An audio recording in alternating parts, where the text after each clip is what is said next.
Okay, this is Gilbert Gottfried, and this is Gilbert and Frank's Amazing Colossal Obsession. You're a pro. Yes, and I'm here with my co-host, Frank Santopadre. And this is very brief, I think. I always think something's going to... We were talking about Bob Hope in the last two...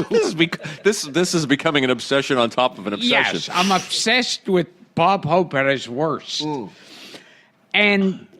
In that Groucho book, Steve Stoliar says that they once hired Groucho, and Groucho was at his least hireable. When Groucho should not have been on camera.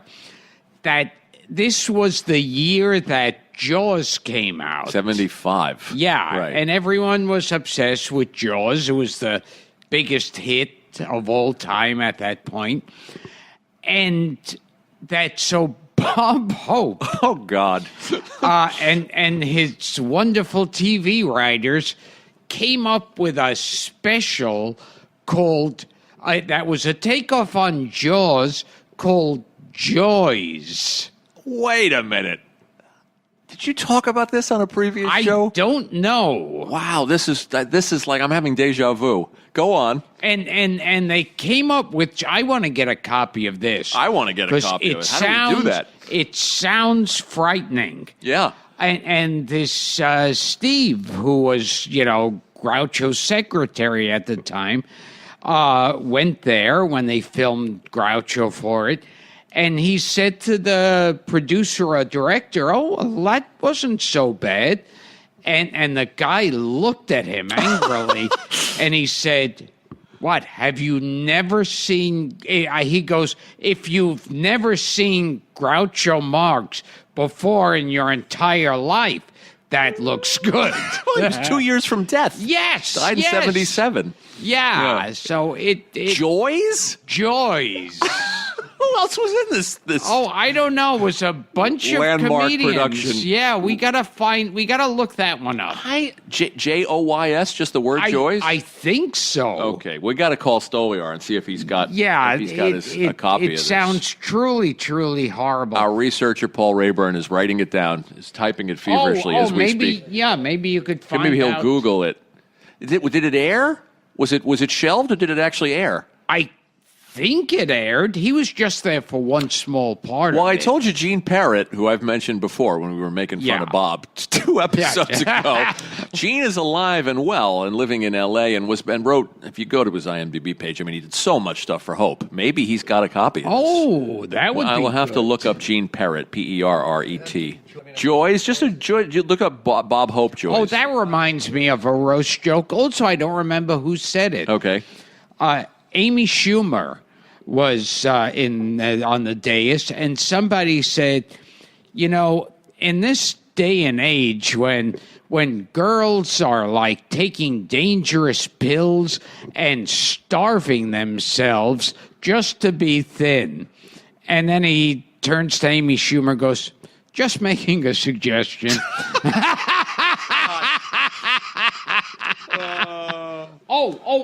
Wait, we found it. Gilbert's putting his glasses on. I gotta get my glasses. Hang on. Okay. Paul Rayburn has found something on what is that? IMDb? In a spoof of Jaws, 1975, nearly 50 comedians are mysteriously attacked and swallowed up by a great white shark. Wow. Bob Hope, Don Adams, Jack Albertson. Wow. Marty Allen. Former podcast guest. Yeah. Is there any way to see who else? Let's see. This, oh, God. Yeah. What else you got, Paul? Oh. Who else is on that list? Steve Allen. Wow. Desi Arnaz. You're just in the A's. A favorite from my act, Billy Barty. Oh, God. We've got to get our hands on this. Rona Barrett, Milton Berle, Foster Brooks, Les Brown. Les Brown is band of renown. Yes, George Burns, Red Buttons. Wow. Pat Buchanan. Pat Pat Buchanan. He was funny. Nixon's speechwriter? Wait, Pat. It wasn't Pat. Pat Buttram. Pat Buttram. Mr. Douglas. Buttram from Green Acres. Pat Buchanan. Oh, Lord. And, John Biner. Oh, right. Still alive. We got to get him. Sammy Kahn, Glenn Campbell, Jack Carter, Charo. Wow. Jerry Colonna. Mike Connors. He was always funny. Yeah. Scatman Crothers, Hilarious. Bill Dana. Still with us. Angie Dickinson, Phyllis Diller. Jamie Farr, George Gobel. Oh, you don't have to read the whole list. Oh, I think we got the idea. Oh, well, the very funny David Jansen was in it. David Jansen. And wow. They have Artie Johnson there and his old man. His dirty old man. We got to find who's ever alive from this Joyce. Oh, yes. And talk to them. And we'll put out an APB now to anybody Yes. listening who has any connection to Bob Hope or any of these people to find Pappy on Susu. Pappy on Susu was in it. Abe Vigoda. Oh, my God. Paul just found Abe Vigoda. We fucked up majorly not having Abe on. Wow. Oh, wow. Joys. It sounds scary. I'm going to make this my mission in life. Not only Yeah. tracking that down, but tracking down, and you can't find them on YouTube. I don't know why they're not Yeah. there. We have the Jack Frost one, thankfully. But Yes. some of those latter-day Hope specials that are so God. bad, so awful, and so painful to watch. Well, just like And I want to get my hands on them. what was Lucille Ball's last series called? Oh, Life with Lucy. Life with Lucy. Yeah. I'd like to get a box set of those because Well, then there was I Buried Lucy. Which was the last, that was the actual last one. Yes, because those were dreadful. Well, on the Stone Pillow, where she was the homeless woman. We talked about that with Billy West. Your comedians always have to do that dramatic thing. Well, just like Jackie Gleason in Gigo. Gigo. Yeah. Yeah, that was dreadful stuff. Oh, yeah. I think Gene Kelly directed that. Oh yeah, If I'm not mistaken. that was Jackie Gleason trying to be Charlie Chaplin Or Jacques Tati. Oh yes, Yeah, yes. or Chaplin, really. I'm going to do a 180 here and go in a totally different direction. Today is Billy Mooney's birthday. Okay, The day that we're who's a Jew? I was right. happy to announce former on the show. podcast guest Billy Yes, Mooney. terrific guest. Yeah, great guest. And so I got to thinking about, because we're always scrambling to come up with these colossal obsessions. I got to thinking about Billy's old boss, the legendary Irwin Allen, Yes. who was a New Yorker, born in New York, which I didn't know. Went to Hollywood in the 30s, and he knocked around. He edited magazines. He wrote a gossip column. Did you know he produced Double Dynamite? Speaking of Groucho. Oh, Do you remember that thing with was Groucho and Sinatra and Jane Russell? Yes. And and we were talking before we turned the mics on about how Irwin Allen also, I think he directed it too. He certainly produced it. The Awful Story of Mankind. Yes. That was just a disastrous movie. Yeah, right. Old star cast. Yeah. A big budget. Ronald for its Coleman, day. Vincent Price, and it's- Hedy Lamarr. And it's the Marx Brothers, but not together. Correct. Brilliant. Yeah. Yeah. A Chico is in one scene later on. There's a Groucho scene later. I think it's like- Harpo's Isaac Newton. Yeah. They're all historical And figures. it's like they're the Marx Brothers. Put them together. Right. You know? Well, they're not together in Love Happy either. No, that was because that was supposed to be just a Harpo film. Right. And then the thing that he became known for was television. Yeah. In the 60s was Voyage to the Bottom of the Sea. This I found interesting. You were talking with, I think it was Bobby Slayton, about horror films. Was it specifically The Lost World? The horror film that pissed you off by using real lizards? Oh yes, there were a bunch of them. those. One of them was The Lost World in Oh, 1960, yes. which Irwin Allen made. Yeah, they would get like lizards and turtles and glue horns on them. That's correct, and that's what he did. And then force them to fight each other, Yeah. and those were horrible. Yeah. animal cruelty. But then Voyage to the Bottom of the Sea.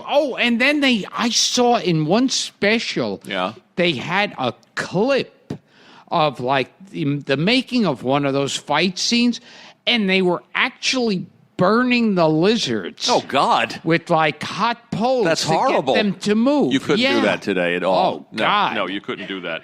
But he became known as this kind of TV, science fiction and fantasy TV producer. Lost in Voyage to the Bottom of the Sea in 1964, Lost in Space in 1965, The Time Tunnel, which we've talked about. Yeah. And you hung out with James Darren at the con in New Jersey. We got to get James Darren on the show. Yes. And Land of the Giants in 1968.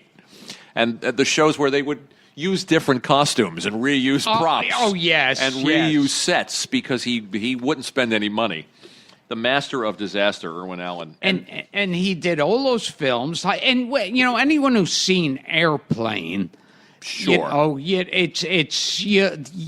understand the Irwin Allen movies. The mentality of even though that was based on a film called 0 Hours. Yeah, it wasn't but it also touched upon so much of the Irwin Allen disasters. Well, his career, his highlight of his career was the Poseidon Adventure in 1972 and the Towering Inferno in 1974, and those were his big successes. And then he did one. It was Paul Newman and Jacqueline Bisset. Yeah, I know the one you mean. Yeah. It's called When Time Ran Out. Yes. Yeah. And I think, there was that. And I on Red Buttons and... I think Burgess Meredith is in that. Oh, yeah. Red Buttons and also the other guy, favorite, Ernest Borgnine. Ernest Borgnine. Was in that. Right. Oh, I also remember in Towering Inferno, those Irwin Allen movies always would hire... athletes too, right? Whoever was right. OJ's in the Towering Inferno. OJ, but there's another big football player. I can't remember in there, and he's a big guy. And at one point, very realistically, there are people stuck in an elevator, and he grabs the cable and is yanking up the elevator by himself. Interesting. I think Don Gordon, who you're obsessed with, shows up in the Towering Inferno because he was friends with McQueen. Oh, and yeah. He showed up in a lot of the stuff that McQueen was in. And then then he's repeating himself, and there's the Swarm with Henry Fonda and Olivia de Havilland, which we've talked about. That was Gloria Swanson, one of them. See, this too, before Fantasy Island and Murder, She Wrote, Irwin Allen would dig up these people you swore were dead. Yep. The all-star cast of actors. Yeah. Well, yeah. Fred Astaire is in one of them. I think. Fred Astaire's in the Towering Inferno. Yes. And Fred McMurray, I think, turns up in the Swarm. Oh, yeah. Yeah. And then there was Beyond the Poseidon Adventure. Yes. With Michael Caine and Sally Field. And wasn't Gene Hackman? No, he wasn't. He was dead. His character was dead from the first Poseidon Adventure. Reverend Scott. Oh, okay. This was Michael Caine cashing a check. Wait. Gene Hackman was in the original Poseidon? Yeah, he's the star. He's Reverend Scott, and he sacrifices himself at the end to turn off the steam valve, and he falls to his death in the flames. And the other big scene is watching Shelley Winters go swimming. Yeah, of course. Yes. And climbing the Christmas tree. Yes. And Mario Cantone has been dining out on that for 40 years. I'm not positive if Ernest Borgnine smacks Red Buttons. I don't know, but we got to get Stella Stevens. And anyway. Oh, well, that. Yeah. That. I remember back then seeing that movie and Stella Stevens. In her panties, that was a big deal. Yeah, the white panties. That was a big deal. She was climbing up and down ropes and That's some fun trivia on Irwin Allen. Apparently, he used to fire a gun on the set to get natural reactions out of actors. Oh, jeez. And this is another interesting thing I found. Part of his legacy is something called the Irwin Allen rock and roll. And that's a camera technique. It's when the camera is rocked as the actors rush from side to side in the frame to make it look like they're being tossed. They're being tossed around. See, this is what I love about movies before computerization. You actually had to have an imagination. Yes. And create stuff. Yeah. They did it on the cheap. Yeah. They did. Irwin Allen was not only the master of disaster, he was a master of doing things for $1.49. And last but not least, I'd like to point out that Cesar Romero shows up in the story of mankind. Oh, my God. So Irwin Allen. And I think one of Groucho's ex-wives Oh, my God. is there as like Pocahontas or something. Oh, my God. We got to look that up. Maybe we'll do a show about the story of mankind. The master of disaster, Irwin Allen. Kind of a negative obsession, but an obsession nonetheless. And I think we started off with Bob Hope's classic special, Joys. Wow. These things are getting more and more obscure and ridiculous. So this has been Gilbert and Frank's amazing, colossal obsession. Thank you, Billy Mooney. Here we go, boys.